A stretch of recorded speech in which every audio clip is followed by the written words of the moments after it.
Okay, so I wanted to talk about how I use cash when traveling, and also how I save money and afford to travel for so long. I think number one, my biggest tip is to try to travel internationally or via cruise ship.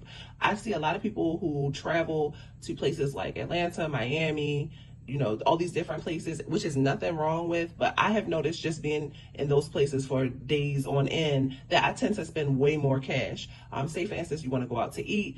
Meals are going to run you like $50 per person bare minimum, because you're just in places like New York, Miami, Atlanta, DC, More, stuff like that. And I think that it can become costly if you are on vacation. Those expenses can add up very quickly. So that's tip number one, is do your research and see if you can afford to travel internationally and maybe stay at an all-inclusive resort or a cruise ship where your spending is already on the front end, where you pay for your room. It includes bare food and drinks, and all inclusives internationally even include alcohol. So for me, that is something that I tend to reach for when I'm traveling. I'm traveling right now for work and a little bit of pleasure. So the front end of my trip was mostly business, and I noticed that we spent a ton of money in places that I've mentioned. So definitely do your research. That's my quick tip for choosing where to travel and how to save money when traveling.